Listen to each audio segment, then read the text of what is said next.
嘿，欢迎来到今天的丰盛爱文，那我们直接来领取好运哦。来，今天抽到的好运是这两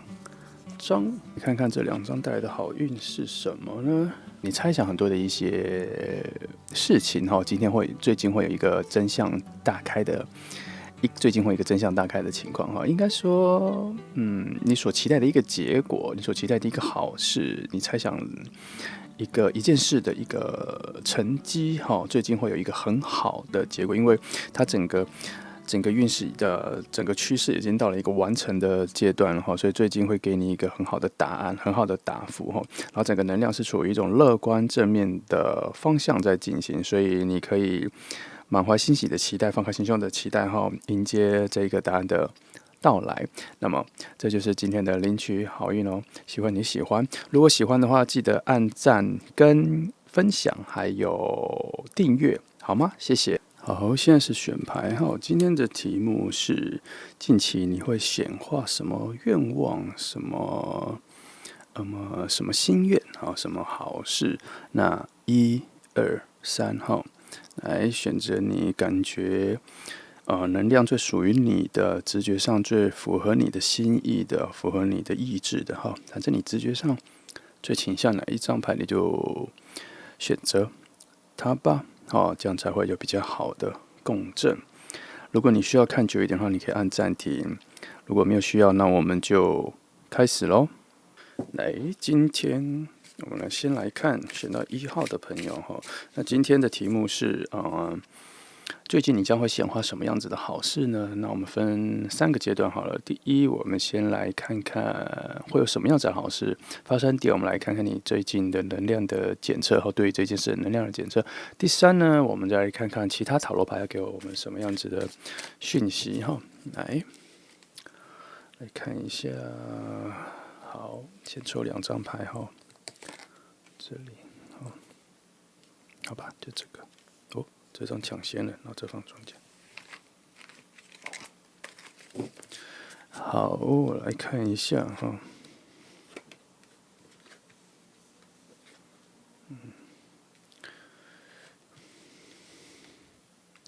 先说我不解逆位牌哈，应该说我不会把逆位牌翻出来，但是我如果看到它有逆位的象征或什么的时候，我会把它讲出来，因为它整个能量的趋势会我不得不讲出一些该有的逆位的情况哈。来，我看一下哈。目前来说的话，我觉得你在某一些的环境工作上哈，或是与人的相处上，你最近会得到一些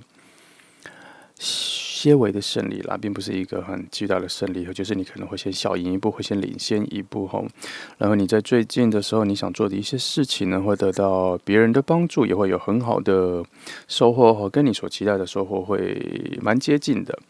所以有一种心想事成的趋势在进行啊。好，但是这个不是平白无故你会得到的，它比较像是说你要经过某一番努力哈，而且这也不是一个单打独斗的情况，而是你要跟别人竞争，或是跟别人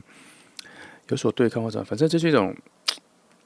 反正这其中有跟比较多人混淆在一起了。如果你是一个人工作的话，你还是会跟一些无形的力量在抗争哈，但是你会胜出来，但是这只是一个好的开始，并不是一个极大的胜利哈，它就是一个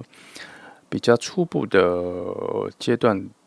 的迈进哈。我觉得我应该再往下看才可以看到整个形态哈。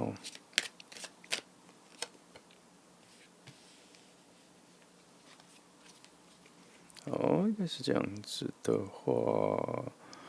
我来直接看多一点好了哈。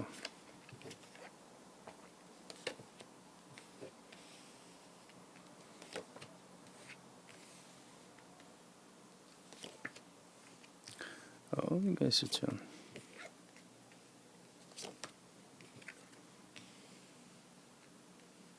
还有一张我先留着哈。目前来说，你可能会有一些感受上的失落，我是觉得应该也还好，就是说，也许你跟别人竞争就是说，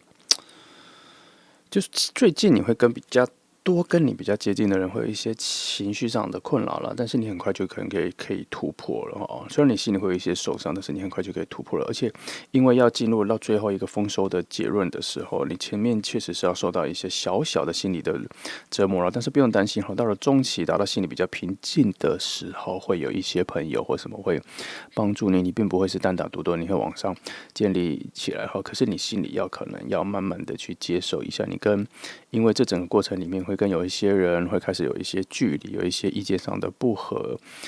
但是你可以把它当成是你的人际关系或是你的朋友圈的一个重新的整理或是重新的认识啦。目前这个阶段就是你即将显化的是你最近的某一些心中的小小的愿望哈，跟物质有关的，比如说什么金钱啊，各方面的，反正就是物质上面的愿望哈，会有一些达成哈，会有一些实践，你会显化出你心中的愿望。如果你现在才开始有心中的那个愿望的话，请你去加强你心中的那个意念后，你后面显化的东西会更大。因为这整个趋势往上爬的时候，虽然它是一个爬着一个比较陡的山坡哈，中间有一些小小的困难点，但是你会突破。我这里是看到你已经有在突破了哈，而且你有在突破的过程中学会怎么保护自己哈。怎么守护自己？有这个能量在这里哈。你学到还蛮多的耶。后面你整个智慧或者是你的冲劲跟处理事情的能力都有所开窍，而且你会收获到一些你都没有预期会收获到的地方哈，而且都是一些物质的、别人的帮助、精神面的、感官面的，你会更知道怎么体贴自己。也知道怎么注意自己，尤其健康方面，你还更知道怎么保护自己。而且之后你会整个否极泰来转好之后，实践一些你本身想要的东西，而且还更多哈。不过这是一个很公平的报酬，这是你自己之前努力所得到的，而且其中还有更多的 bonus。而且我还看到从心智上面、心灵上面，你还更意外的成长了更多，你会很意外你自己有那么好的成长我这边有看到哈，所以最近可以显化的，除了物质上面的东西，还有一个内在精神面的东西有在成长跟显化时间的话，时间没有拖很长因为中间整个变化的变局并没有非常复杂，很快。你当然会遇到一些困难啦，我觉得可是都是一些人际关系的困难哈。从可能跟人的一些信任跟不信任中间会得到一些会遇到一些小小的困难，但是你突破的很快，你心智成长的也蛮快的，突破的很快哈。那我再看多看。其实你内心世界是比你想象中的丰收啦，然后有很多人是私底下在赞美你，这你做法很好，所以你要相信你自己，所做的事情，所追逐的事情是对的。中间有很多，我看到中间有很多犹疑可能是在初期或是前半最近的时候的一些心理的不自在，或是心理的一些旧伤口好像让你有感受到一些自己的自卑或是痛苦有出现，但是因为你很快的就武装了自己，很快的就清醒你原本就是清醒的，但是中间会有很多的干扰，让你比较彷徨一点点，然后突然间你就又清醒了。然后你又会往前冲因为我觉得你所向往的那个目标很明亮在你心里是很清晰的，所以有很多的阻碍，其实你很快就能够过，但是中间的一些心理的纰漏伤，那心理的纰漏伤就是比较浅层的伤害，很快的就会被你修复，因为恶魔牌出现的时候，它比较像是一种感官上面的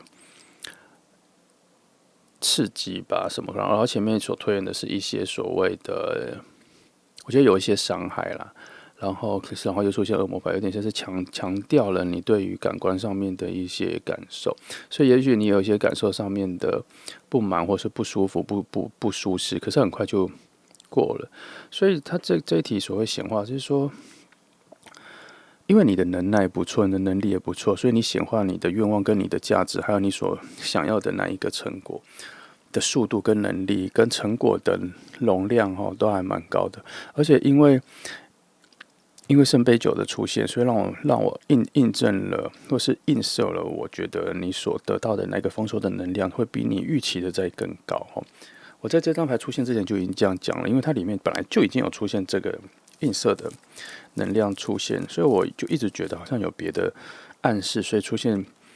圣杯九的时候更确定我往那个方向的思考。虽然中间有出现这种钱币五什么，可是我有时候都觉得它这个是一体两面的牌，它也不一定是只是单方面的有很多负面的思维，它背后还有一些东西。毕竟它有5颗金币在底下衬着，它有很多面向，它不是这个图样的面向，它有很多面向在那边告诉我它的发展趋势，然后最后出现了宝剑骑士让我更坚定的确定你的个人意志跟你的个人能力的等级是比我想象中的更好，所以我才觉得你能够得到你更好的收获，所以你能显化的东西会比你预期中的更好。所以它有一个契机点是，如果你现在的意志力跟你的意向能够更加的提升更加的满，消除你现在的这种心理的一些自卑，或是一些不自信啊，或是一些不信任，对人不信任。你现在先把它快速的清除掉之后，你后面能显化的东西会更高、更远因为那个圣杯四子出现的时候，他一直在告诉我说，你内心有一些奇怪的小疑问没有解决。但是那是因为那是你早期或是在你比较年轻或是比较初期比较不成熟的时候所种下的一些小困惑，你没有处理，或是那个时候对你来讲是很大的困惑。可是现在你已经有能力去处理那些东西，你可以回头去思考一下，那些东西都没有很大，不要让那些以前过往的小阴影成为你现在心中的一个大树下的阴影，好吗？其实那都现在以你现在的能力，你已经是比那棵大树造出你的阴影在更大的一棵树，那都已经变成是一个小小的小杂草或什么造成的阴影。你不要让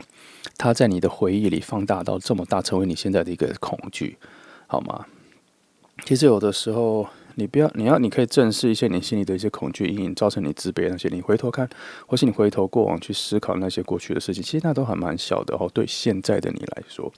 因为我看到你有一个很强的能力，能够足够显化你想要的那一个成果的话，那就表示以这个比例相对称下来，你是能够解决你心里很多的阴影，因为这里没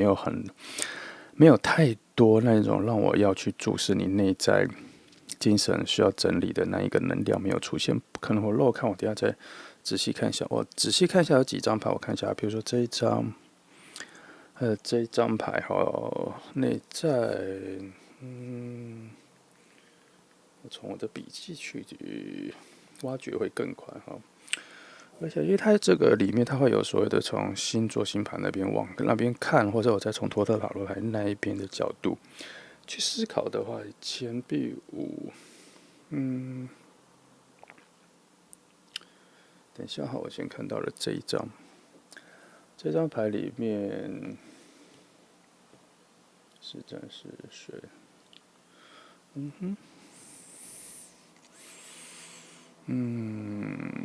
它还是这个也还好它也是一种探索内在物质的，就是你对于物质的定义跟价值，还有你自我价值的肯定能力，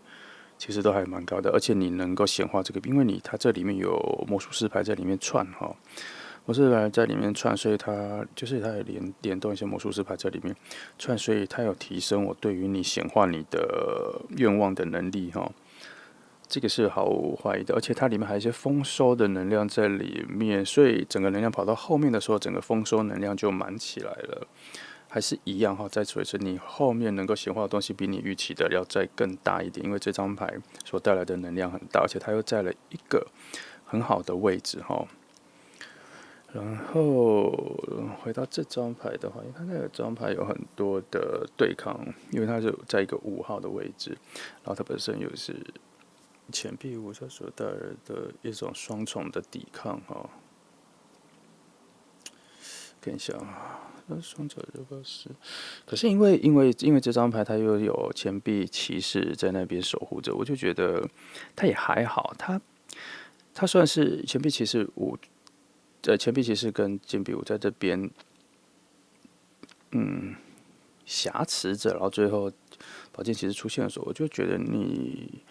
能应付这个状况的能力非常足够，所以不足以让我担心这张牌所带来的一些负面的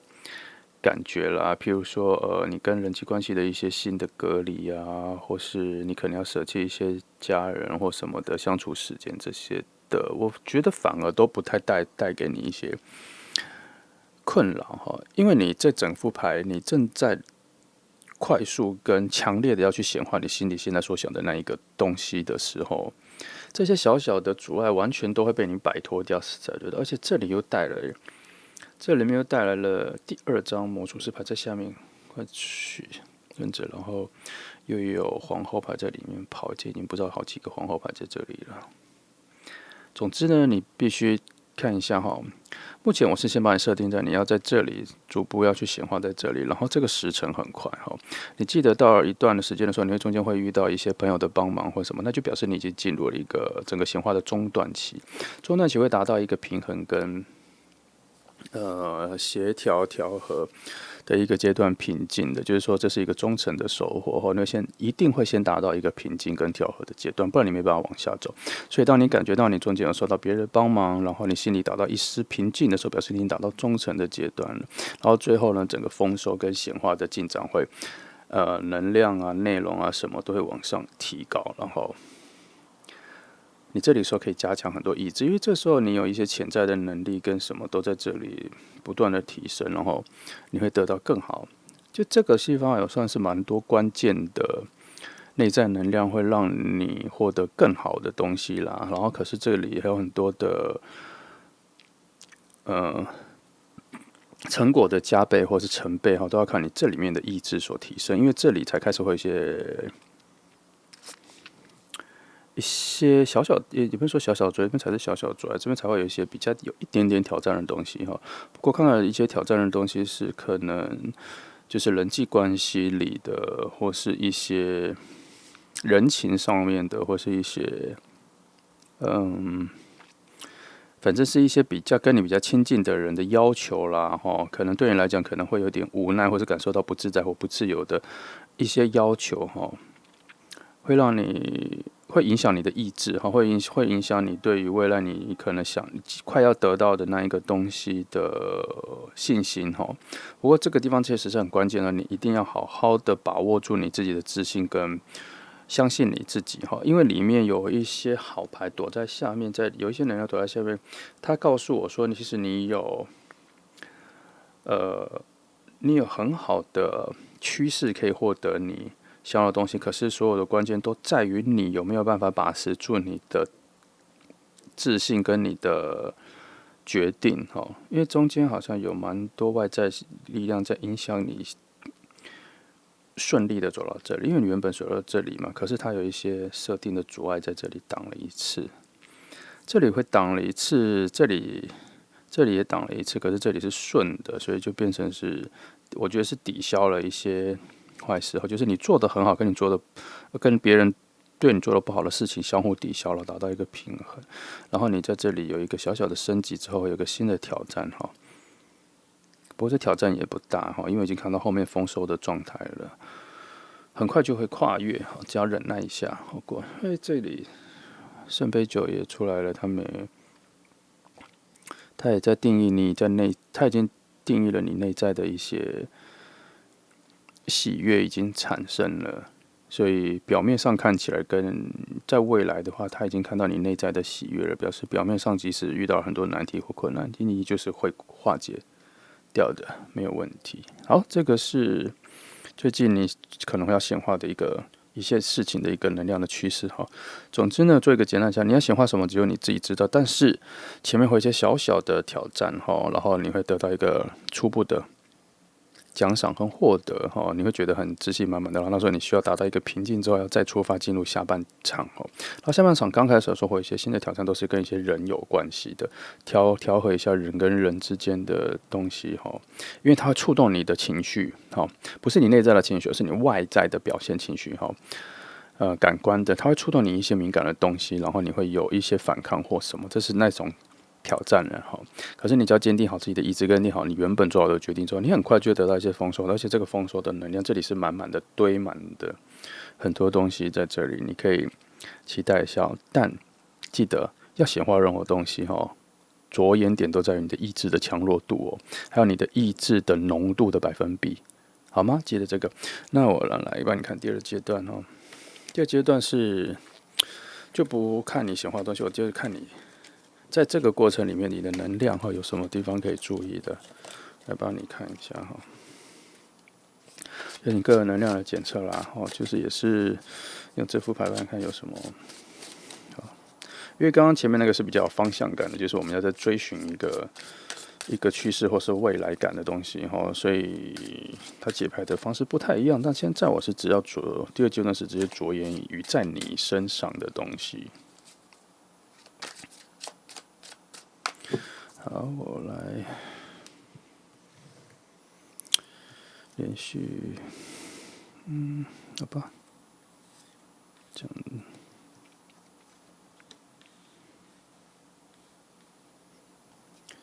我一样哈，不会解逆向牌。就像刚刚前面一张牌哈，就算没有逆向牌，我还是有看到很多逆位的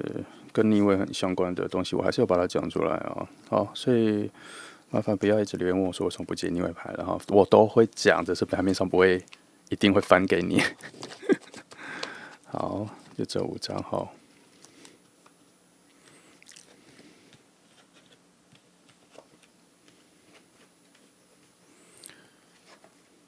像这样你还有3张逆位牌，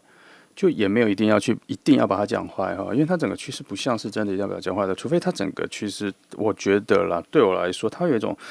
渐落的感觉，我就不得不去讲它的时候，我一定会把它讲出来。但是我觉得，我该跟你讲的警惕的东西，我会跟你讲，但不用每件事情都要一副都是把它讲坏或者是什么，一定要确定它是坏的。我觉得事情没有那么多，因为我觉得我们的意志都是一些比较向善的，希望事情是向好的。靠你那个意志跟集体意识的连接之后呢，事情是会变好的。所以，可是如果当我告诉你太多坏的事情的时候，你心里就会存在那个坏的意志，那个坏的意志就把你拖垮下去。这不是我。如果你喜欢看逆向，那我这边不会有那么多东西，不会有那么多这种东西哈。来。如果现在来看你现在整个能量架构是一样啦。如果你真的一定，因为刚刚上一副牌我没有看到你内在心理的一些困难点哈，或是希望你对精神面的一些探究，可是这里就出现一些精神面的探究了哈。不过也是一些小问题，它没有让我要去告诉你，你要非常的往自己内在里去探究哈，因为它有一些能量都是往外的，这往外哈。然后这里是一个关口，可是这里叫你往内在往内在去思考的能量只有一些，它很强，但不够力。对我来讲，它不够力哈。这里已经把它分散出很多了，它这个水能量和火能量从这里往外散去，还有一些非常有勇气的能量往外上去之后呢，你内在的心理的东西会被你个人的性格跟你的乐观跟对未来世界的向往的能量带出去。内在你对于内在精神思考那些困扰的东西，你的个性是很快就能够解决的。只是这个牌后，通常很多人会觉得说它会有一种犹豫不决、很难心里有些困顿，反正就是都是往那种心理困难的部分去思考的牌。在这里我倒觉得它比较像是你有很多想要的事情，都是好事，你很难选择，反而才是你的困扰。这是这里所带给我的讯息啊。即便它刚刚原本是逆位牌的话，它也只是一种，如果它是一个往坏的趋势发展的话，它也不过就是一种犹豫不决、难以决定到他没决定，或是到他决定错，那也还好。这里没有到这样子，这里对我来说，它比较像是向上扬的一种困难哈，一种选择困难。因为这个牌很强啊，就是钱币皇后在这里。它散发出一种能量，是原本我不预期在这里会看到的哈。因为它这里又跑出，在这里又有那个钱币3杆那个有人帮忙的嘛，所以我一直觉得你不是一个单打独斗的。虽然它这个牌里面，它有时候如果是钱币3号，它里面都会带有一些恶魔牌啊，或是一些塔牌在这里。可是它的都不是一些坏牌，它就是一些火能量很强、土能量的加强哦，在这里。而且它最底下还有世界牌也躲在底下，它有点像是事情的扬升、穿越，进入一个新世界，进入一个新领域的概念。它这个所带给我的讯息是这个，所以它掩盖了我觉得这张牌所带给我的一些负面的能量或是一些犹疑的能量。其实这2张牌底下都带有一个塔，都带有塔牌，会有2张塔牌的能量哈，它会把整个气场往下落。可是我反而看到的是它里面塔牌的那个火能量的爆冲哈，所以把整个你的憧憬在这里哈，你的对事情的憧憬这里也是啊，因为它这里，如果说这2张牌直接在这里的时候，它那个塔牌会非常影响我的想法。就是说这2牌不是这2张，它会非常影响我的想法，就是说啊，完了，它那个思维，如果是水的能量，或是刀的剑的能量、风能量这种，我就会觉得他的思维就进入一个非常大的困难点后，如果思维不整理的话，就会达到一个崩解或什么。可是现在出现的这2张牌，我反而觉得是一种火能量的爆炸跟爆发，然后一种很强大的东西，反而比较让我觉得你会开始比较莽撞。可是这个莽撞里面又带有一种很强的憧憬、很强的冲动、很强的乐观、很强的爆发力，往你想要去的地方、想要显化的事情的那个能量非常充足，才会让我看到第1张牌的是第1副牌的时候，它有一个这么快急速的能够显化你想要的东西的能量。因为在这里我在解这能量的时候，在这里底下我看到了，反而这张牌带给我的比较像是说你心思缜密，想得很清楚，你并不是一个随随便便做事情的人啊。哦。所以我再仔细看一下，因为它这个附近有一些，又有审判牌第11牌嘛，就是它也有带一些事情会很快就到了一个很好的结果发展的一个能量在这里啦。所以你内在品质算是比较好了。如果你有一些小小的如果你硬要我觉得你的话，你觉得你内在有一些小小的困难点都还好，都无法难倒你哦。你也不是一个内在小剧场很多的人，每当你进入内在小剧场之后，你就会达到一种平静跟理解，用理性的方式去排列组合你内在的情绪，很快就解决了。你是一个这样子的人哈。坦白说，这是一个很稳定的能量哈，火水这样子哈，达到一个非常好的平衡的一个内在能量。我在。其实还不错啦，我觉得选到1号的朋友，我就觉得帮你讲的蛮多东西给你听的哈。总之呢，搭配第一阶段的牌啊，我是看出来你为什么能够显化你的愿望能力，为什么可以这么强了。一样，我再跟你说一件事哈，如果你要加强你显化的结果哈，你好好的运用你心里的那一个爆发力，那个欲望，好，你把那个欲望整理出来，排列组合，分摊去做不同的事情之后，让你的动能，让你的能力平均的，像是一个部队并驾齐驱的往前进攻的话，你是能获到的东西会更多。但如果你是集中在一个点去冲刺的话，我有点担心你的那个火能量会被你一下就烧完了，然后那个亮点会有点像是烟火一炸开一下就没有。我反而觉得你把你的那些爆发力或者分摊给其他一些小事情的时候，会有好像是很多人拿着一个烛火一起往前走，火把往前走，整个场面才会亮起来。我很怕只是一个烟火炸就亮一下而已。你可以看看我这个寓意是什么，来去整理一下你自己。这是第2阶段我所看到的。来进第3阶段。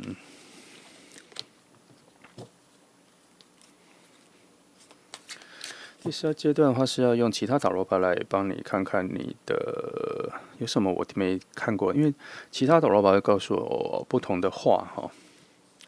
因为我常常会跟不同的塔罗牌算我自己的事情，然后跟他们聊天，所以我相信他们会给我不同的语言，那是我没有注意到的。我给大家看看其他的，好吧，这个好了。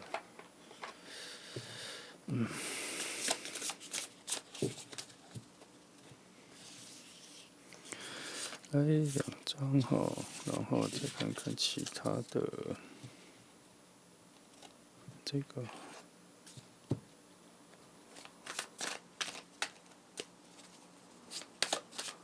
这都是比较厚的卡哦。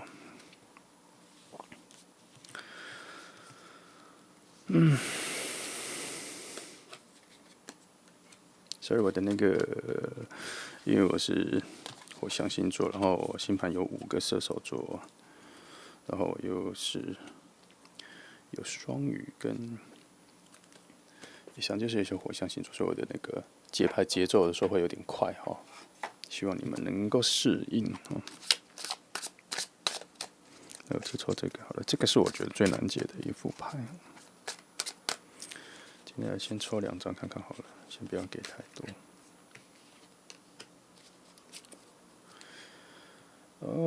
看一下，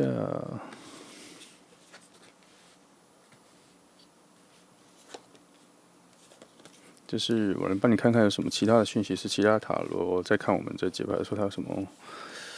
讯息可以告诉我们。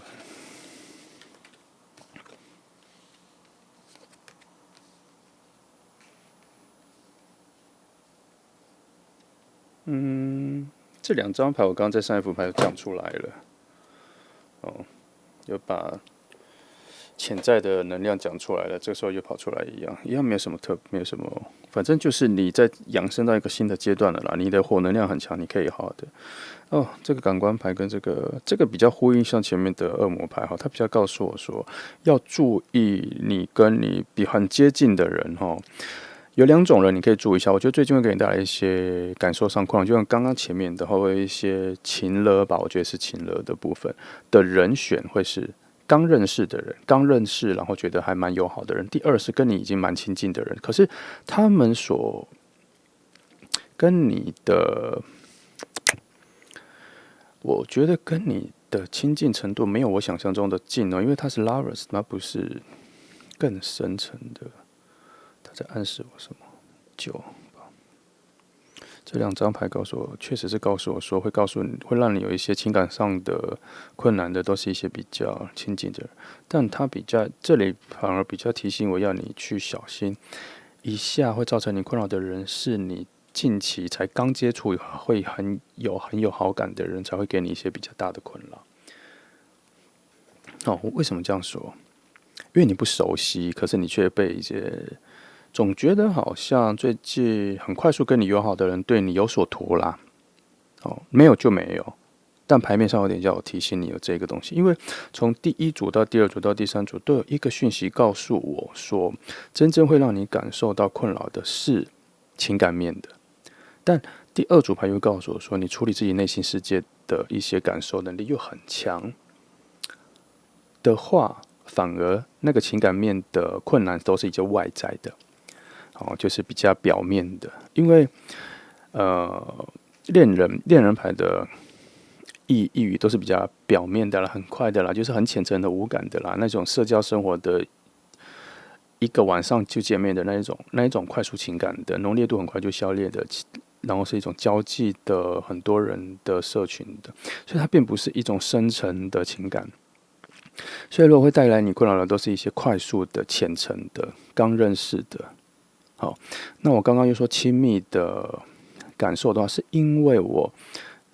从1、2、3副牌看到，除了有显现的恶魔牌1张之外，底下躲了30个恶魔牌在影响着，但是比例都不高，出现的都是一个5%、7%，反正就不会很高的比例在下面串，可是综合起来好像又变成一个很强的能量，所以我才会觉得说跟你蛮接近的人也会带给你一些情勒的困扰，但是情勒的要求好像不强，反而是刚接近的人、刚认识的人才会给你比较多的压力。这个可以注意一下，这是其他塔罗告诉你的。那我来看一下这2张牌。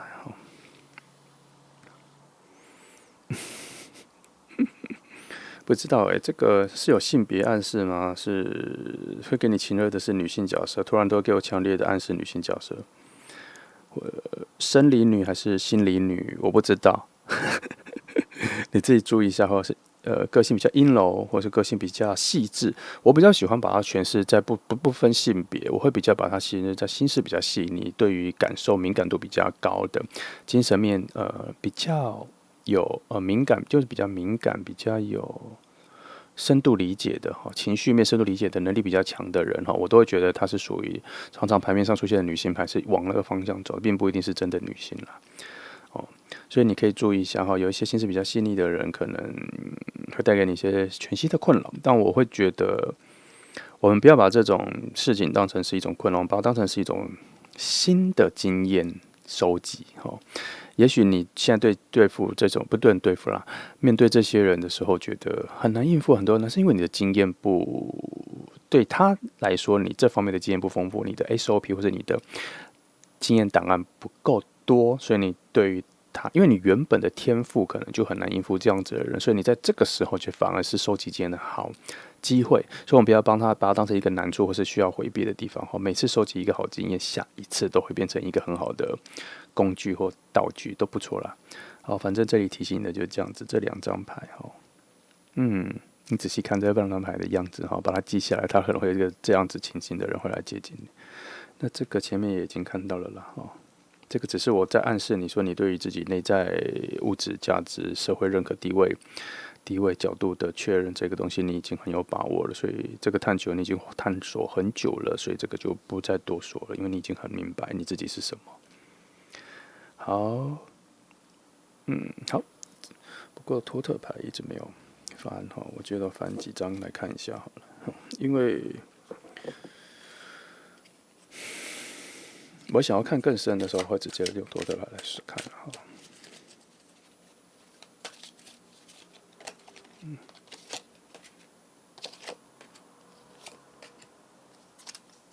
5挑战就是生日考，好还好啦。一样在告诉我说，你要小心某一些，不知道有一些金钱的流失会在你处理一些事情的时候，一些金钱的流失，但是你感情上面会得到很好的收获跟滋养了。然后一样有一些人，反正就是会有一些人会给你一些挑战啦。这前面其实都已经出现过了，这些都已经重复出现，但是这个是新的。这个是新的，是这个我再看一下，我帮你看清楚，我笔记上是怎么注解这一张牌的其实是因为这张托特牌常常画的很阴暗、很恐怖可是我都觉得这张牌也还好，它只是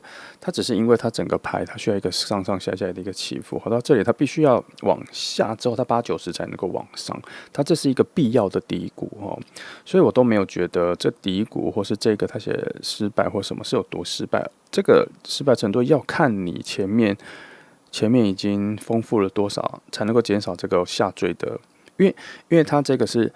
你前面已经往上了，然后到这张牌出现的时候，它必须下坠，因为它后面还要再爬更高的山，比前面的山。比如说你前面山只到这里，它下坠之后，它爬这里一样下坠，它爬到更高的山去，所以它这里有一个必要的下坠。所以你前面这一个高度决定了你后面要爬更多高的山。所以我觉得你前面就是。如果你近期有遇到一些感觉在感受上的挫折，或是金钱上的流失或什么的时候，你要先回头看你前面有先存了多少东西，因为你就可以期待你下面会有更高加倍的往上扬它这个只是一个，我觉得它是一个趋势走向的一个暗示牌，它没有大的，然后人际关系会有一些挑战，但是你心灵的成长会有很好的提升。好。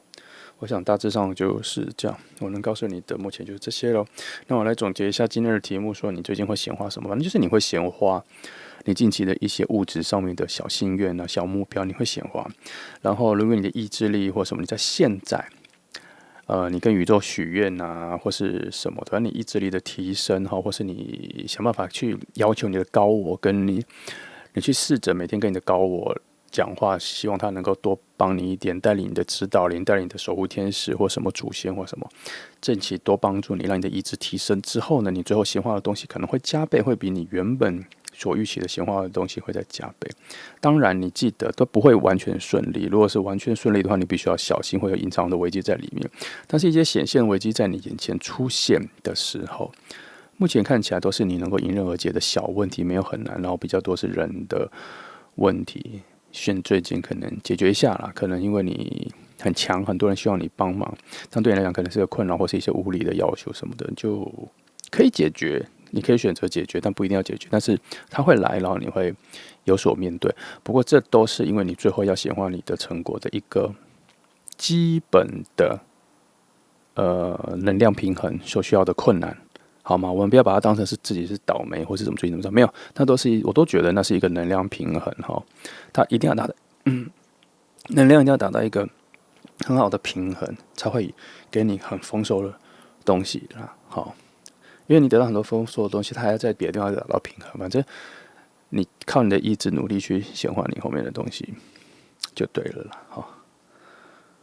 也不能说靠努力啦。我觉得你这整副牌说的好像是靠你努力才有，没有没有，你这已经会显化得到你预期超越你预期的东西啦。好的，这就是选到一。好的朋友，好，希望你能够理解我对于每张牌或是整个牌组传出来的象征的一个诠释，然后其中的内容希望能够帮助你，提供你更多的选择，或是在你有思考困难的时候，能够给你几个解方哈。好，如果你喜欢的，记得要按赞分享哈，谢谢。来，我们接着来看选到2号牌的朋友后，今天的题目是你最近会显化什么好事？显化什么小心愿或什么？哈，我们第一阶段呢，先来帮你看看整个牌组整个显化的一个趋势哈，从现在到你要显化那件事情的整个过程的能量的趋势。第二呢，我会帮你对你的人做一个能量的检测哈，来看看有什么漏掉的讯息。第三呢，还有一些我会看用其他的塔罗牌来看看他们有什么其他有意见的讯息要告诉你了哈。反正我们就一路往下看哈。那我们先来看看第一个情况哈。好，这张好。首先呢，我不解，因为这是维特塔罗牌哈，它会有正逆位，有些人会解正逆位，我没有在解正逆位的哈，我就是直接看正位。如果有一些我无法去避免去讲逆位的讯息的时候，就是比较负面讯息的时候，我才会把它讲出来哈。那为什么我就不解释了？太常解释了。好，先看起来你整个显化，我这个正能量应该是从这里去，还是从这里去？我觉得你现在已经有正在显化的东西了耶，虽然只是初期的哈，但是你已经获得初步你所想要的东西了耶哦，而且是物质面的东西。然后只是到了你所想要，我觉得你后面你所想要的显化的东西，好像是你希望整个你所显化的，也不是说你所获得的东西，而是你希望整个能量，或者你整个自我，或者你整个环境，反正整个格局都希望能够提升到一个新的阶段，而并不是你想要获得什么。我觉得你可能更希望的是你周遭的环境，或是你整个能量气场，别人对你的想法、对你的认可、对你的地位的，反正对你的地位提升，你希望能够达到一个新的一个境界哈，而不是一个整个物质啊或什么薪水提高或什么，好像不是这个东西哦。就算有，好像占的比例不够，没有很高。那我来直接往下看哈。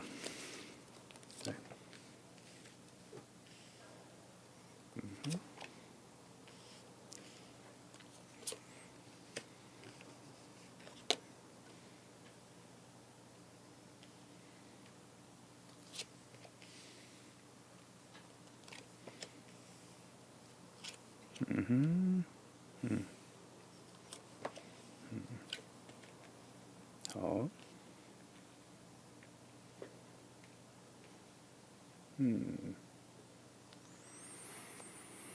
看一下这个流传科学说，是这么多这个牌面。如果以这整个这样取下来的话，我觉得你算是不急不躁的在往下走了哈。前段了，前段会遇到一些困难点，会一些或者会非常的让你感到困惑，但是突然整个力量又开始扬升起来了哈，所以这里并没有困住你很久哈。一些，我先看一下整个趋势往上翻身是到后期的时候，到后期获得你所要获得的东西，跟你所带来的沉重感跟负担的会呈现一个正比。就是你想要多大的东西，你就需要遇到多大的责任感，多大的负担。你这一切都靠你意志所需要的大小来决定你最后要承受、最后要面对的困难。你想要的东西越大，你所要面对的东西的困难点就越大。听起来好像很合理，本来就是这样，但也不一定啊。有些人运势在顺的时候，他想要的东西很大，旁边有很多的贵人或什么会帮助他，让他很顺利。反而他会遇到的东西没那么多。但是你这一个情况的话，变成说你后面你能够得到你想要的更好、更高、更杰出的位置，但是你所要遇到的责任跟你所要面对的困难也相对的也有所提升。不过它前面有一个能量告诉我说，但是你在这前面的阶段的时候，你会有一种重获新生，也不是说重获新生啊，你会有一种心态上的重新学习来面对这一个全新的困境，或是说你心态上或是精神物质面同时会在一个焕然一新的状态里面，然后进入了一个新的境界，还不错。有点像是说你在你下一个进阶之前，你会有所领悟、有所开悟才进阶，而且你看准了这个目标，你要往那里走的能量还蛮强的，因为它这里有一个火能量直冲的，像是一个拿着那个喷火器这样喷火，就是那个火是这样喷上来的一个能量往这里走。你现在是用这个能量在往这里走，虽然这个我看到2个困难点了哈，都是用很后期的牌，表示说都算是你会需要一点心力解决，但是都是一解决完之后，你就会有所大的进阶跟翻身，有翻身的能量在里面。但是我觉得前面这个比较难啦，前面这比较算是你自我。这比较像是一种突如其来让你觉得很难应付的东西，但是你好像摆脱的很快很快就进入了权杖骑士。因为到了这一个平衡阶段的时候，是用权杖骑士来说，比方说你并没有被这个困难点所消灭或是所阻碍，这2段都是用宝剑，只是如果把你设在这里的话，你是会在你进阶提升的这一段，它是有一个能力在往上提升，可是你必须要走遇到这2段，但是一定会遇到吗？不一定，因为它有可能是直奔到这里，那直奔到这里的路是比较难的，你必须2选1的话，就是选择某一个关卡过的时候，都是能够让你提升机会的一个必要的关卡了哈，只是你也可以你可能会2个都遇到，或是只遇到1个都 OK。只是说都是所谓的宝剑能量在这边在困扰你，所以你会遇到某一些的解决事情的困难啦，解决事情的难题，但难度不太一样，但是难度的能量都蛮强的。总之呢，就是你近期要进到下一阶段之前，你会遇到某一些的比较理智面的事情的困难，你需要去解决。然后这个解决是一个很好的学习，可以让你有一点像是让你焕然一新，有一种浴火重生的概念。然后有另外一种是有一种让你全身重新洗涤2个方式不一样，但是都会让你重生，但是它不会同时发生，2选1。你可能会遇到2件事，2件事情会带给你的成长是完全不一样的。可是到最后，你就会进到了权杖骑士这一段，突然你就冲起来了。我看到的是你会在这一段开始就冲起来，表示你过关，你一定会过关的。然后而且这个能量会突然不知道怎么了，你拿到了一个很棒的燃眉，让你的火焰突然烧起来往前冲了。然后在这冲的阶段呢，你会有一种重获新生的感觉，就像我刚前面讲的，你会有浴火重生的感觉，然后你有一种全新的自我，好像焕然一新了，好像这是你从来没见过的自己，然后往前冲哈。然后你会发现说，你可以做到更大的事情，你也可以承受更大的责任。然后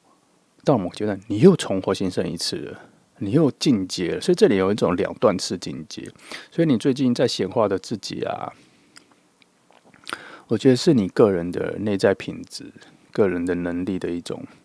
两阶段的进阶，而且是跳跃式的两阶段进阶。不过中间所要承受的一些考验，都还蛮复杂的，蛮强的。但是这都是我刚刚说的，都算是一种把你重新烧过，再重新变成凤凰的这一个过程，而且是2次。我觉得都不错，这是很难得的人生经验，而且这个节奏蛮快的哈。可能在你措手不及的阶段，你就已经进阶2次了。目前看到的是这样子，的确是有看到蛮辛苦的挑战点了，但是我也看到了有很强大的火焰解决掉这些事情了。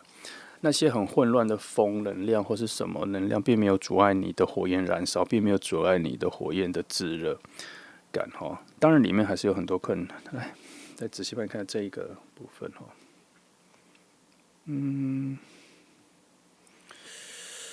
这个再帮你多解释啦。就是说，其实这2个，其实这个牌跟这个牌哈，它其实是因为我刚刚说它是2条路，所以不会一起发生啊。但是其实这里面也藏着这一张牌哈，所以其实如果事情是走这一条路的话，你可能会遇到比这个还要再更加倍的难题。但是它这里哈，我觉得它这里所迈进这里的节奏是比较快的哦，也没有觉得不好因为这个里面藏着更强的，因为它藏着有藏着审判牌在，不是审判，在这张牌啦，有藏着爱情牌，所以它这个里面其实有人会帮助你，你不用担心。可如果你走到这一关底下的时候，我觉得会有人帮助你，会有一个及时雨很快的贵人，很快速接近，然后帮助你的贵人出现之后，一下就帮你解决了，然后他也不会再纠缠你，然后就走了。然后你就很快进入这里，所以这个也没有太多的担心，因为底下藏了一些，而且还有魔术师牌在里面去支持你去解。它这里面有一些，总之这个牌并不是完全的负面它其实里面藏着一些处理事情的能力它里面有魔术师牌可以显化你所想要做的事情。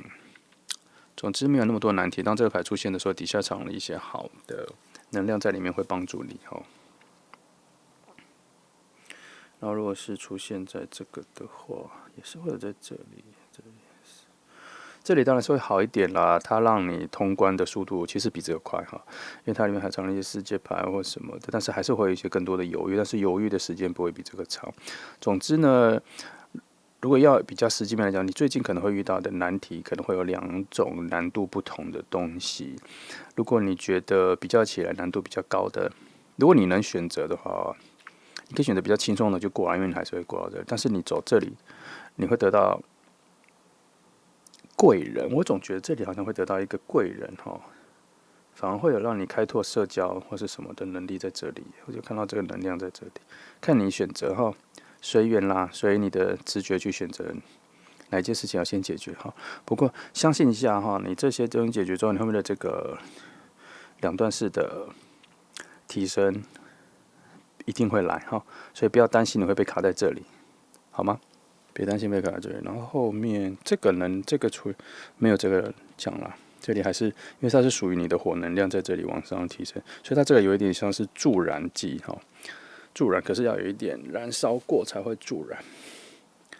所以这些都还好就是能量是。总之，这下面我总觉得这整个复牌，我反而看到会有一些这里都有一些会帮助你的人会出现，热情的帮助你的人会出现，反而里面还会衍生出一些新的贵人会出现。你可以期待一下，除了你自己个人的提升之外，你最近要显化的是治理个人的2次升级，1次到2次升级啦。我看到2次啦，希望有。然后你会遇到一些你没想到的贵人会在其中会出现。来放一张，还差一张，来看一看一些潜意识你未来的你或什么潜意识会发生。没错你觉得会有一些赏识你的人，反正我觉得就是我会有贵人偷偷的帮助你或什么，你不确定哦，你不确定会知道哦。也许他们是在一些举手之劳的情况下帮助了你，但他们不会让你知道，因为他们可能自己也不太在意哈。或拉你一把什么的，可能是他们就是顺手就可以帮你一下，他们可能也不见得知道他帮的是你，可是那个人或那种角色会在你这或反正这里遇到事情的时候会出现。好，因为这里的能量往下延伸下的是它这里是停了啦，所以我在想应该是后段才有，前段的贵人跟这个可能不太一样，它就是藏在这里的一个很快速的贵人，这里是一个隐性的贵人，是两种不一样的人会帮助你。总之整个情况就是这样。来，这个就是你近期该显化的事情，我帮你整理一下，就是你会经历2次比较重要的挑战，然后你会有2次的升级。然后记得你起头开始的时候，你的意志的坚定性跟你的强韧度会影响你后面处理事情的结果，而且也会影响你后面显化的内容的丰富度。好吗？那这就是第一个部分的检。来，我来看第2阶段哈，还没结束哦。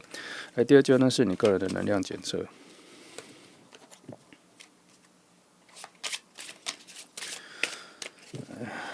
个人的能量检测的话，就是说，因为它前面它是。就是第一组牌，它是有一个方向感的啦，就是我们在追踪一个趋势，所以用解牌方式会在追踪抓那一个你的显化的趋势跟内容大概是什么。可第2个是检测你个人的能量，就是说你周遭或者你现在能量有什么缺点或缺口，或是有什么很强壮的东西你可以补强，或者我可以告诉你可以加强的地方，我来看看。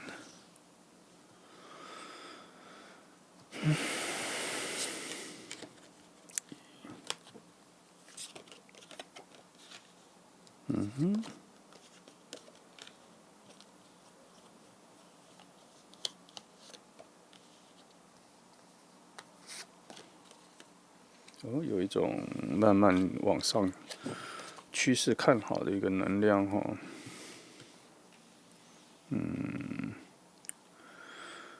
我想一下哈，你可以回头去关心一下你身边蛮支持你的人啦。这些人可以帮助你能量的提升，然后你可能要小心一点点自己对于处理方式的一些技巧哈，可能要再更大方一点，更顾到其他人一点哈，减少一些小聪明哈，就是说你可能觉得处理这些事情的一些小聪明就能达成，你觉得还不错，但是有时候先不要哈，这边有一个先不要的概念哈，因为它这个能量有点太往下坠了，我觉得它有点在拖垮你的好运气，所以我觉得你有时候做事情的时候大方一点、正直一点，会把事情处理得更好，因为后面的能量都还蛮正确的哈，负能量没有那么长哈，而且皇后牌又站在这里的时候，它反而是一种大方分享的概念，所以压倒了这个宝剑七的能量，所以我才会这样子去告诉你哈。然后有一些你可能忽略的人，请你回头去关心他们一下哈。最近那边你身边有一些家人啊，周遭本来跟你亲密，反正有一些人被你忽略了，你仔细想一下哈。这些被你忽略的人，其实他们对你没有什么欲求，没有什么，可是你回头去照顾他们一下的时候，他们会回馈你更好的能量，会帮助你现在的运势哈。也许他们就是我刚前面讲的一些隐性的贵人会在那里面。然后你还不错，你最近你做事情就是稳扎稳打，慢慢的让这些发芽哈。然后其实你不是一个会走捷径的人，但是你近期或是做事情小事情的时候，你可能会用了一些小聪明，做的时候会让其他人不满哈。你可以把它收起来，因为其实你不需要，你原本的做事能力各方面就已经很好了，不需要那一些。一样哦，我终于知道了。一样是你跟别人在竞争的时候，才会有一些困难的感受出来了。不过这好像都是一些必要的。好的，好其实刚从第一副牌看到了，说你有2专弹的境界，其实那个时候它有一个内在的告诉好像有一点点在告诉你说，其实也是一个很好的时机点，你可以考量一下你的人生的下一步，或是还有什么东西你可以再让你更因为你人生可能是你最近会有一些能力上或是自我认可上的进阶，所以你可以同时去好好思考一下，你有没有什么事情你还没做想做的可以做，现在好像是一个很好的契机点，跟你的人生的分水岭的关卡快到了哈。你可以思考一下，你还有什么东西可以多做，还有一些东西可以转换啊，或什么。现在是一个很好的考量的时机点哈。只是这两张牌会让我觉得说，你还是有一些周遭的人情世故要过啦，但是你可能处理的不够好，所以让你觉得心很烦。但是这里的牌能量告诉我说，其实他们不应该造成是你的困扰啦哈。你可能太放大了那些困难点，让你觉得非常的难受，但是其实你有能力去解决这些事情的。也许可能你面对的人是跟你比较亲近的人或什么，所以你才觉得很难处理吧。但是他也有点在告诉你不要拘泥太久哈，因为你已经要往下走了，你已经看到了未来的自己、未来的方向、未来的那个世界哈。这些东西你可以把它留在过去，不要拘泥在现在哈。也没有很强的能量，只是觉得好像你在拘泥一些小事情。又是类似的牌，我总觉得这几个能量会混在一起，所以这里面都是同一件事情。好，我觉得好像你有一些隐藏着自己的秘密心事还没有解决的，请你在你要进下一阶之前去面对一下，去解决一下。因为这里有告诉我，没有那么难解决，你只是还没有去面对去解决。你想一下有没有？有的话可以去面对一下。现在是一个很好的契机点。哦，这是这里在告诉我的。原来是在告诉我这个事啊。你个人能量还不错啦，个人能量都算是一种，你想要什么努力，你都已经有所得到了，你还可以再更进阶的一个能量哈。只是你一些周遭人，你跟其他人的人际关系处理能力或处理方法有一点点小小的弱，你可以去加强一下哈。所以这边看到的是说，你应该要跟人哈，应该要，反正如果你跟人相处啊，有可以选择的时候，尽量选择更加善良一点的，而不要选择更加聪明一点的。选择里面会有所谓的善良性质跟聪明性质，或是达到成功性质不同性质。我是认为选择比较善良的那一个选择，通常都是比较好的，因为它会有一种正能量跟善能量会散布，会去影响别人，会有一些好的回馈会回来哈。所以这里如果像这个小聪明就大概就是说你处理事情的时候都用过度的聪明去处理一些人跟人的关系啦，是人的关系。现在我觉得给你的建议是选择比较善良的方式会比较好哈。是的。好吗？这样才可以让你的人际关系会像一个比较温水的方式，或是比较舒服的水的方式在里面流动哈。好，再来看最后一个其他讨论要告诉我们。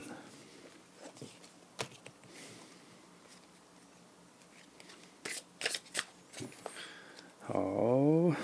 来看一下其他讨论告诉我们说来翻，这个。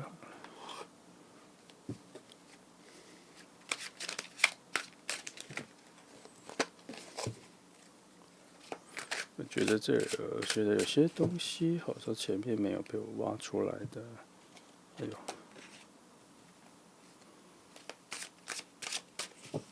帮你翻看看。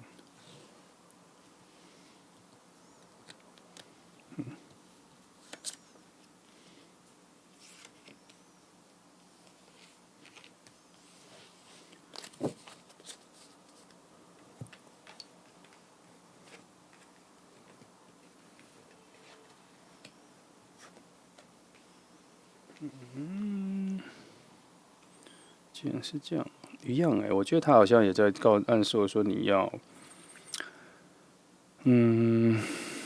一样，为什么在暗示我说你跟人的处理关系说？我觉得你这里还是在告诉我说你要跟人的关系处理要柔软一点哈。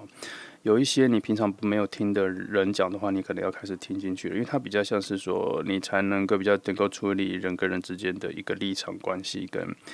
角色互换的关系哈。现在好像处理的不够好。如果现在是你那困难点的话，记得我刚讲的选择比较善良的那个部分做会比较好一点。射手位。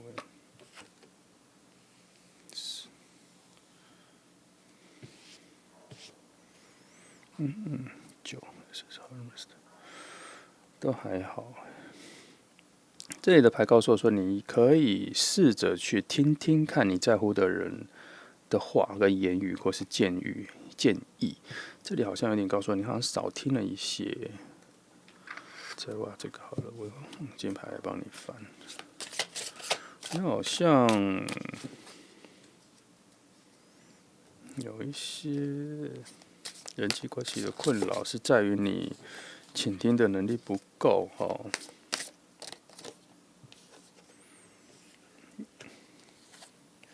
为什么说倾听的能力不够？因为别人也需要你去探索他心里内在的困难点哈。也许你有能力去帮他解决，可是你从来都没在听，或是你听得不够仔细哈，所以别人对你会有一些失望，或跟你保持一些距离。这就是倾听的重要性。在这里我有看到有点缺失，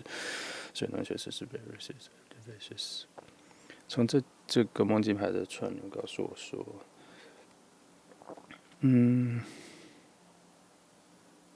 有一些你内在，流动的东西。我有觉得你内在有一些想要的小小的想要的欲望或想要的东西，你现在可能很难得到，所以先不要那么在意哈。先专注在你现在所能获得的东西，跟离你比较近的东西。就是说，有些事情的重要性是先以时间为单位来看，什么事情离你比较近，先去解决哈。你想要的东西也是太远的东西，先不要去想，先想一下近距离你所能够达成的东西。然后这里好像也有在告诉我说，你要多关心一下其他人对你的期待。突然这一点很特别。很少会去提醒人说你要去在意别人对你的期待。我们通常都会教导你说，别人对你的期待不重要，你对你自己的期待不重要。可是现在突然有一点告诉我说，你旁边有一些重要的人，对你有影响的人，未来对你有影响的人，你人生对你有影响的，可能是贵人或是能帮助你的人，他对你的期待，你需要去听一下。最近，但这些是什么人？你可能要去挖掘一下，哪些人对你讲是重要的人，去找他们聊聊，去问问他们有什么话想对你说，可从来没对你说，或是没机会说，或是你可能太强势了，他们不太能跟你说，怕你的反应太大。最近好像是这里我总算看到一点点，就是希望你能够静下心来听一下别人的言语，像对近期的你好像蛮重要的。看一下这个。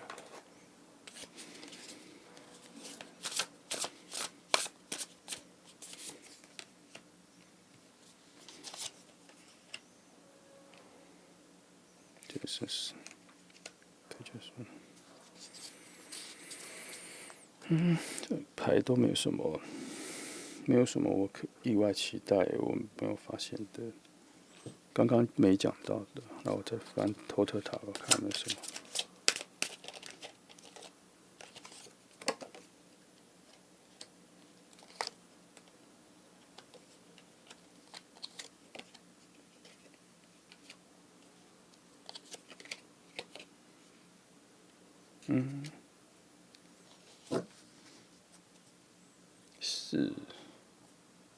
圣杯4的话，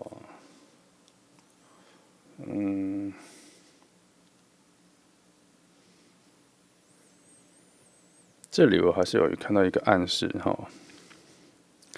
有些东西你现在心里有一些阴暗面或者有些黑暗面，你需要跨出那一步，而且要带着勇气。好像不用带着勇气，你已经跨出那一步的时候，你就会有勇气了哈。然后后面有一些不错的结果，跟你意料不到的惊奇跟礼物宝物在后面。这里好像在暗示我说，你有一些人际关系的障碍跟没有办法突破的东西，请你带着勇气去突破一下。后面好像有你意想不到的惊喜走在后面。如果你不突破的话，你会处于现在这种停滞跟失败跟困境的状态。如果这是你最近心里就一点小小的一些困难点的话，牌面好像叫你说你可以处理了，现在的时间点还不错。如果你有最近好像在暗示你说你可以处理一下你一些心理的问题，不知道，因为我脑袋的讯息不论牌面怎么出，脑袋讯息一直在往那里集中，所以然后出现了这个圣杯四的话，感觉好像后面有一些宝藏躲在一些你人际关系处理的这个完善之后才会给你的一些宝藏在后面。然后出现了魔术师牌，反而因为魔术师牌它出现的时候会让我带到它前面有一个愚人牌的勇气，然后他告诉我说，如果你能够好好的处理，也不用好好他写了你好像只要去处理一些你心里自己所知道的人际关系的一些没处理的事情，一处理完之后，后面会有一些蛮好的东西会带着你，而且也不需要勇气或什么，是你只要处理就会处理得好的一个讯息在这里。好，这就是其他塔罗牌给我的讯息。好，来，希望你能够从刚刚的所有的牌能够得到我对牌面的象征的诠释，你能够理解，然后是在你能够提供你更多的选择，还有你如果在思考的困境，你可以提供你一些思考的解放跟不同角度的思维哈。反正只要能帮助到你，我都觉得很足够了。那如果喜欢的话，请记得按赞跟分享，还有订阅，谢谢。来，我们来开始选到3号的朋友哈。那么今天的题目是你近期将会显化什么好事跟什么心愿？我们第一个阶段是先来看看说你整个显化的趋势走向哈，跟你中间可能会经历的事情的一个预测。再来第二个阶段是你的现在的个人能量的检测。第三是其他塔罗牌，看其他塔罗牌还有什么讯息我没有捕捉到的，他们会告诉我哈。好，来，我们现在来讲第一个牌开始哈。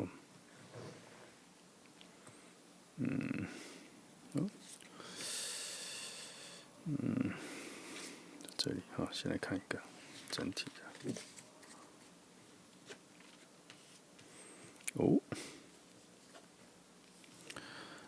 还不错啦。它是一个，大家在说，你现在可能是在一个比较困难的、比较少人帮助你的，或是你跟其他人都有点距离的一个情况哈。跟你熟悉的人都有点保持距离，或是别人跟你保持距离的一个状况，但是不用担心哈。你整个过程它会一个慢慢的进入一个新生的状态哈，你会整个翻盘，记得会翻盘，可是这个过程可能会辛苦一点。我来帮你看看一下这整个进化的过程哈。我想你可能现在所期待的是，希望现在的局面能够有一个全新的样貌啦，是会，它已经出现了，它会一个整个翻新，整个重获新生的感觉。但是我帮你看一下整个过程会有什么哈。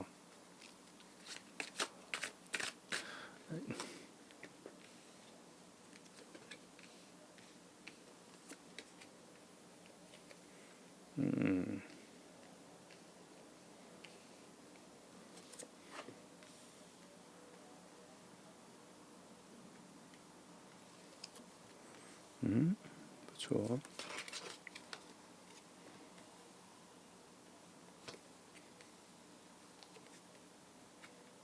好，目前看起来，其实你现在的困境很快就要突破了，很快就要就是很快就有所转换了哈，没有什么太困难的情况，很快，因为已经直接是这个了。你会有人立刻来帮你，近期就会有人来帮助你了，很快的，然后他也不会跟你要求很多，他就是会跟你会来帮助你，很快的新的朋友或什么会很快来帮助你，然后你心里的不安跟有些事情会很快就得到一些解决，会从一个你以为疑惑的状态下就解决，反正就是会有人会来帮助你。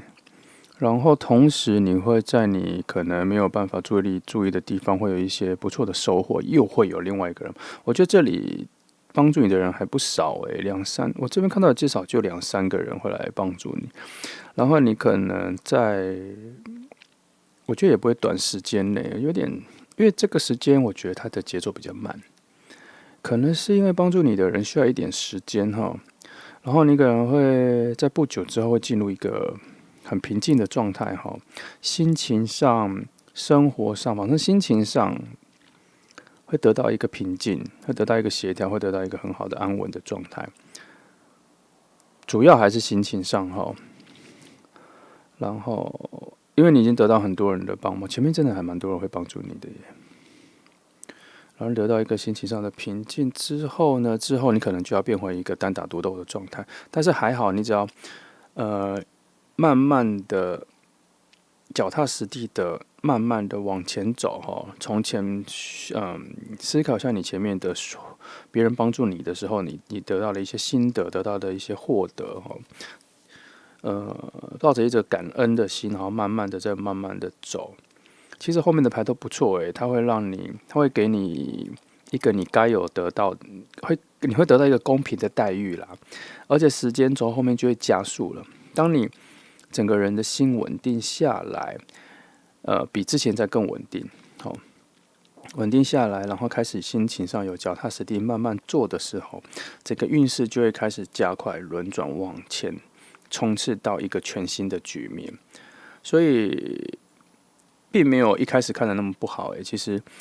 你中间会有别人的帮忙之后，后面会有一个很安定的事情，然后整个会稳定下来之后，就会加速到一个新的局面，然后你会在后面达到一个新的契机、新的阶段。反正就是到这里之后，会有一个完全全新、不同于前面的一个新世界在等着你。所以以今天这一题说你会显化什么？我觉得他这里反而是显化了一些贵人显化了一些朋友跟不期而遇的人会来跟你帮忙然后你会显化一个全新的领域、全新的未来、全新的契机，后面会出现而且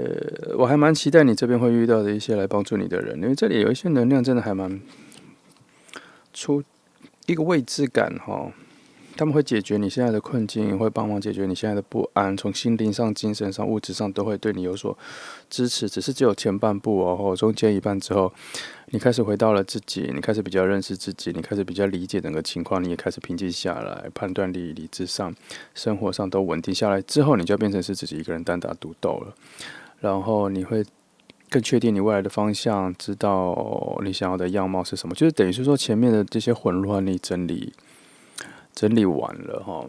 整理起来了，然后可以往前走。因为这个整个转换的局面看，这个死神牌对我来讲永远都是重获新生并不是什么遇到大困难。真的遇到大困难的牌不会出现这个，它还有更让人感受到更大困难的牌。这个我看到死神牌，我都觉得它就是一个反转要换新的这种离开现状离开现状的困境。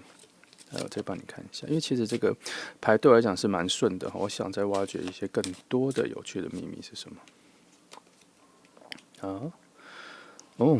你还能得到一些额外的帮忙这整副牌比我预期的好太多了。它有一些额外的奖金奖什么，那会有一些额外的资源，会有额外的帮助然后你会感觉你还会再得到一个更好的工作机会，或是更好的。总觉得整个情况会比前面再更稳定这个否极泰来的速度很快，而且是有外界介入、朋友帮忙、其他人，你自己也有努力啦。你自己的努力是很基本的，当然你也不会停下来。然后时机会在后半期的时候会给你，没有说然后再翻一下这里。有一些所谓进化到这里的牌，我看一下好了。这里，好，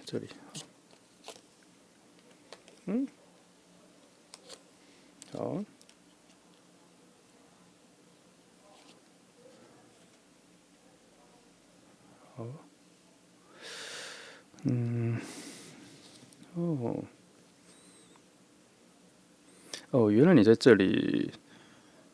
真的是有遇到一些贵人，然后他可以帮助你去理解你的内在、你的内心，还有你内心的困扰。其实你内心的不平静，你很多的困顿或什么与其他人的远离，或是你现在心里的烦恼，都是因为你内心的不平静没有办法整理。然后这个贵人或者别人来帮助你的时候，会帮你整理自己的心意，然后可以帮你整理你自己、认识你自己，然后帮你先找到一个停损点，先疗愈你自己，处理你。难怪会在后面进到一个稳定阶段的时候，是用圣杯国王来表达那是因为表示那个水能量达到一个非常平稳的状态，跟就是一个平静的湖泊，然后下面是有很好滋养的土壤在下面下面的水草或什么鱼类什么都在这个水面上生长的很好。然后再到宝剑骑士之后，他还是说你有一种蓄势待发往前冲的阶段，难怪最后变成是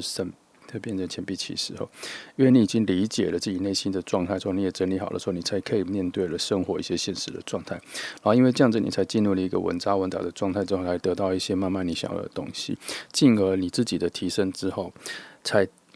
因为你自己而打开了一个全新的局面呢。其实最后还是你是靠你自己，前面有一些人的帮忙，而不像你现在这个状况上，很多犹豫，好像感觉上很多人离你很远，其实没有哈，想要帮助你的人还蛮多的。来，再帮你看看，这牌怎么？我再帮你看看，我想一下哈，这个其实也没什么好困扰的。帮你看一下这里也是，来看一下你现在这个情况哈。其实也还好啦，其实你近期就已经开始有人要准备帮助你了啦，没有你想象中的这么，没有你觉得的那么困难哈。其实你旁边就有人想帮助你，请你接纳一下别人的帮忙其实热心对你，你是个愿意帮助你的人，有啊，其实有热情，有善良，有明白你困境的人有出现哈。其实想要赞助你、帮助你、支持你的人蛮多的，你是一个值得被爱的人哈。你不要把自己封锁起来就好，然后愿意带着你出去提升你、帮忙你的人还蛮多的耶。这里充满了一种有爱的能量，充满了一种协助你、帮助你社群的团体的互相照应的能量。这里好满哦。好，在前半部。整个牌看起来是一个很幸运的情况即使你想显化的是一个完全完整提升一个到新的境界，或是你想脱离现阶段，然后改变生活，改变各种情况，你想脱离现阶段的困境。可其实你现在的情况有很多人愿意帮助你，只要你敞开手，愿意接纳的话，其实蛮多人愿意帮助你，提供你意见，带领你，给予你一种精神。最重要的是精神方面的支持的人蛮多的，你只要接纳一个就 OK 了。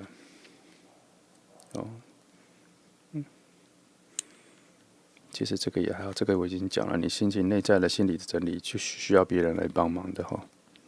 再看一下这里，其实这里也没什么。好，其实还好，你要显化的，最近显化什么好事啊？我觉得你会在别人的帮助下进入一个全新的阶段啦，然后你也可以在其中找到一个，你会重新认识自己。甚至会有新工作吗？或是新的领域工作？反正你会有新的领域发展，不知道是发展自己的人格，还是精神面的新领域发展。反正你会开拓自己的心内在，会有所全新的体悟，会有进化，然后因为自己而开拓了一个新的局面。但是前半部呢，或者近期呢，可能1-2个月内、2-3个月内，我觉得这时间会比较久。会有人主动想要帮助你，请你打开手接纳哈，还不止1-2个，反正会有人会发现你困难点，会有很多热情的人。你这个时间其实人缘还蛮好的，应该是说你之前就人缘还蛮好的，现在大家都发现你的困难点，所以想伸手帮助你的人还蛮多的哈，因为这个爱的能量还蛮多的。然后后来就会变成一个土能量在这边发挥了，然后自己能掌握，这里就变成都是你自己了哈。你更了解这整个世界真相了，所以你才找得到方向，才知道你要开拓什么全新的未来。好，这个是第一阶段的牌。来，第二阶段的牌，我帮你看一下你个人的整个能量哈。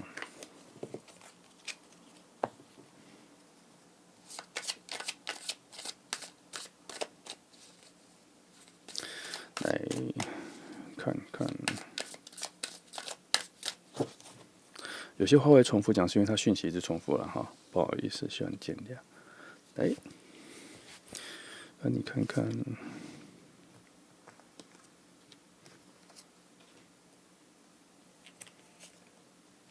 再抽一个，来看看一个你的能量的连续是怎么发展下去的哈。应该算是在预测的是近期啦，我没有在准备抓很远哈。还蛮好的耶。我觉得你近期是一个非常好的契机，去挖掘你自己的内在能量而且是不是精神面是物质？你可以思考一下你自己的现在的个人价值，你所希望的是什么？你未来想掌握你想要什么？现在是一个很好的契机点，你能够想清楚。然后你准备一下，目前你会有一种个人的精神的进阶的提升，它在慢慢的往上提升，因为你那个进阶的门已经打开了哈，你在慢慢的往前走，记得不要阻拦自己，不要给自己太多的理由、太多的借口，不让自己往前走，不要往前动起来。你可以好好的思考你未来想做什么事情。现在是你能够想清楚的时间，而且你可以下决定往前做。现在都有一个蛮好，现在你差的是在于对于自己的想法的犹疑，反而阻碍了你哈。你会开始怀疑说，我是不是只是想一想没得做？没有没有，现在就是你需要好好思考的阶段。你先不做没有关系哈，因为你一定会往下做，只是现在你要把它想清楚，因为你的行动往下行动的那个门已经打开了，你也在走的路上，只是你还没到那个门之前。你就好好的想啊，可是你的脚是有在往那个未来走的哈，所以放心哈，你现在是需要仔细想清楚你未来的未来的方向、自我认同或是自己价值在哪里、自我定义的时机点，现在是很需要把它想清楚的哈，搞清楚你自己是谁，现在很重要。来，我再看看还有什么。心理的协调也很重要，今天感情的取向、未来的方向在哪里？对啊，这里都是这些牌哈。你现在是需要把自己内在平衡起来的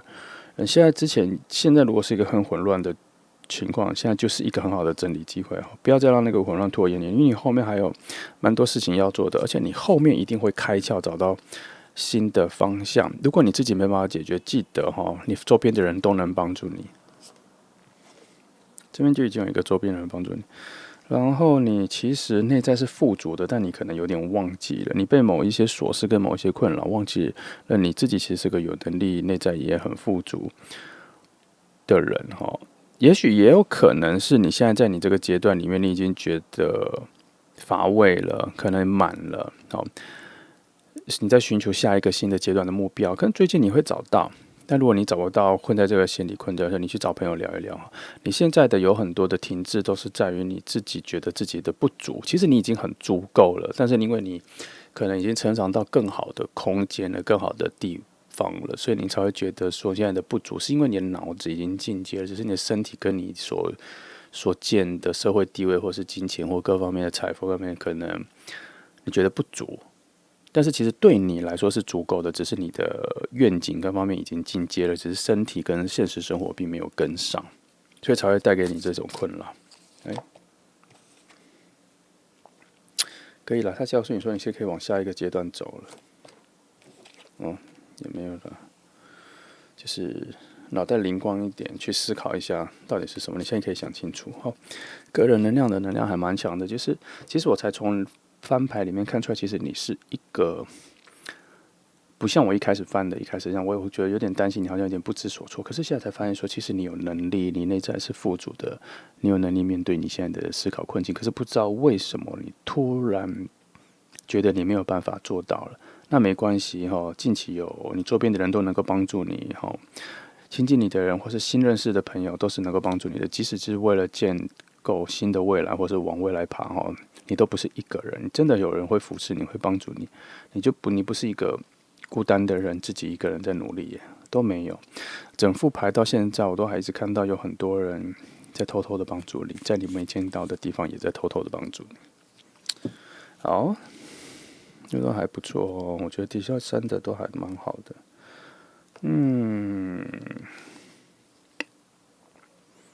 也算是 OK 了，你自己的个人能量都还不错，你内在调和的能力也不错，水能量啊、土能量一直在一种很平衡的状态下结合，它就是一种很好的，因为那个花园或什么很好的花园的土质，能够长出各种很好的花。你的本质上其实都蛮好的，给你各种东西是什么东西你都能够做得蛮好的，反而是你比较自我的担心比较多啦哈，你可能会有点小小的，你可能内在有太多的谨慎，所以让你有这么多过多的担心，所以才有一些需要你放开心胸、放开手，放过自己、放松自己的一些能量在这里哈，好好享受一下当下的你跟当下的感觉，去做就可以了。这样才能够在于你非常紧绷或是非常紧张的自我要求之中达到一个平衡，因为你不够松，你把自己弄得太紧了。不过还是总结一下，那个帮你走向未来的那一个门已经打开了，你只是还在走到那个门的路上。所以也表示说，那些东西都已经准备好了，你只要走进去去领取就可以了。只是说，现在你有一些心理的困顿，还有一些疑惑或什么，你现在正是好好想清楚的阶段。你可以很专注的想清楚，想不清楚去找你的朋友，你的朋友能够帮忙，你的朋友旁观者清，他们看得更清楚，因为他们理解你。这边有看到你会受到很多的帮忙。那你现在所要思考的重心是你所谓的内在价值。现在你的内在价值跟你对未来的展望，你想要什么？这个时候想清楚很重要哦。你现在很缺这一块哦，很缺想清楚，因为你是想清楚之后就能够往下达到目标的那一个人哦。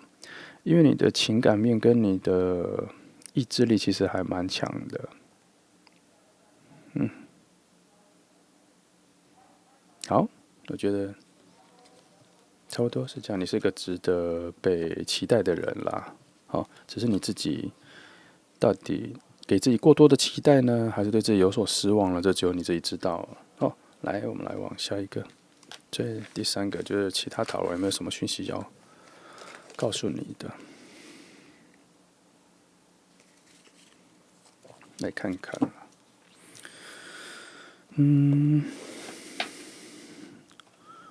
从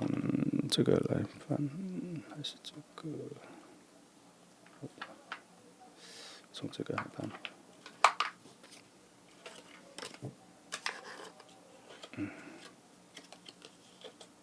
好，其他的来告诉你什么？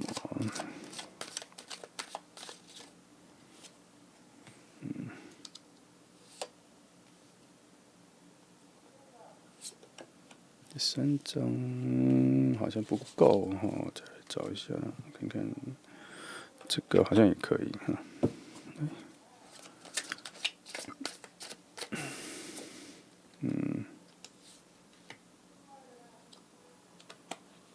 先来看看这第六章，看还有什么讯息。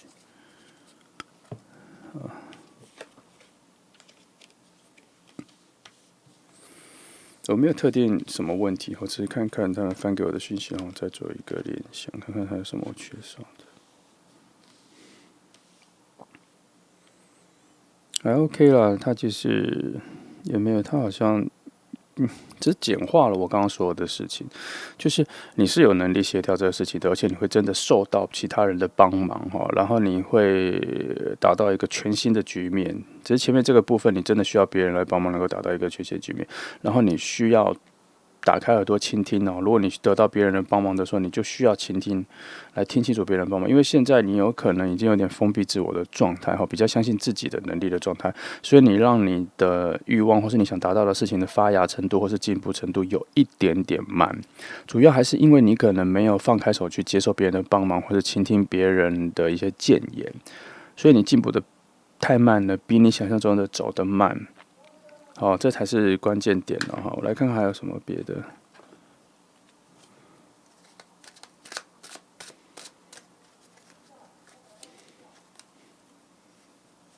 这个好了。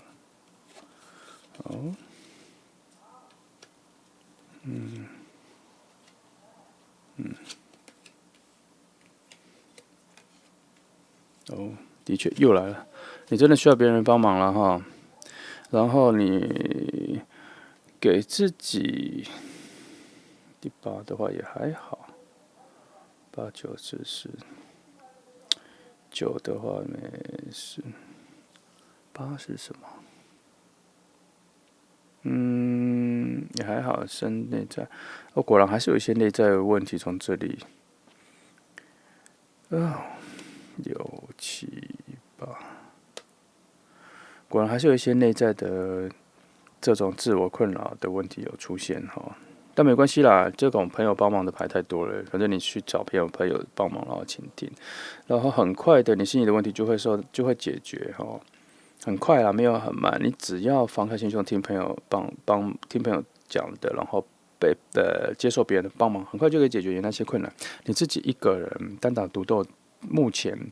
单打独斗的能力不够，再帮你多翻一下牌好了，看一下好了，来摸索一些猜测哦。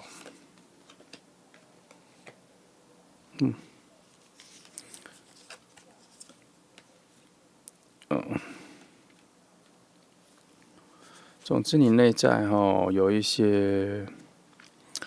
东西放不下了你没办法说的比较小记得谦虚一点，倾听对你很有帮助不要那么硬，要有点柔软当你接受别人帮忙的时候，需要柔软一点，不要那么硬。也许有时候可以装可爱，让大家亲近你然后不要那么容易拒绝别人的好意，仔细听听别人对你说的话有什么内在含义，或是底下的言语因为别人不会浪费时间跟你讲很多了，真的是关心你的人才会跟你讲很多。这里有一些内在阴暗的东西，你可能有所抗拒了，希望你不要整个第三副牌，我一直看到的太多的别人伸出援手的能量了，可是又会觉得说这伸出援手的能量力道不够，可能就是因为你自己的阻拦，或是不想接受。因为一直读下来，我脑袋才会开始慢慢告诉我说，你可能在拒绝，你可能在害怕接受，或是别人的帮忙，或是你自己一个人努力很久了，不太习惯别人帮忙。但是现在好像是一个很好的时刻，让别人帮忙，你的身心灵都很重要你好像有些东西就是缺少了别人的帮忙跟支援，你要放开手去接受，这样比较重要我看还有什么东西可以看。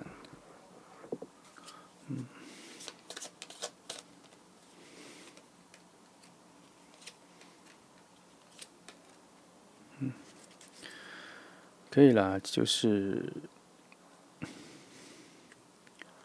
你能够，我刚讲的这些建议，我相信你能够达到一个很好的调和你也接受了，我看到你也接受了，然后你可以好好的完成这个功课，这个任务，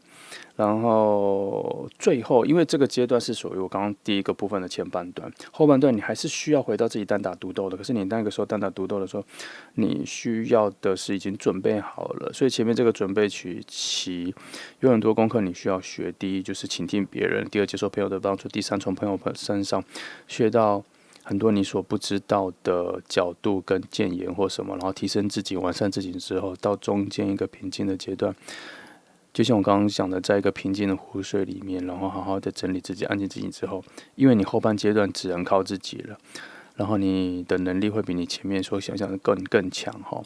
在这个单打独斗的阶段，是你要迈向新天地的前面的必要的阶段，但是你只能一个人了后面。只不过前面有很多人帮助你做准备，所以你这个单打独斗的能量、跟勇气、跟实力、跟方法、跟等级都已经高出很多了，所以不要害怕之后的单打独斗的自己。而且单打独斗是一个很重要的训练，你要训练自己，常常要孤独，偶尔失败的时候只有自己一个人的寂寞。然后你也开始不会抱怨，你也开始不会怨恨，说为什么都没有人来帮我？不会，因为你前面已经学会很多自己一个强韧自己内在心脏韧性的一个经验呢，因为在朋友或前面得到帮助。可是前面有一个真正重要的东西，就是你真的要打开耳朵去倾听，你才能够吸收到我刚刚说的后面单打独斗的能量跟实力啦。好。今天讲的比较快语速比较快，希望你们能够习惯因为今天的讯息来的比较清澈，所以我讲的非常快。那这就是第三组的朋友，希望你能够从牌面上的象征做的诠释，得到更多的选择性，或是你不知道怎么方向感没有做，能够提供你一个方向，还有你思考困境的时候，可以给你一些解方，能够让你想的比较多元一点比较立体一点，能够让你心情上比较舒缓一点好的，如果对你有帮助，记得按赞，然后分享，还有订阅，各方面的资源都可以，谢谢。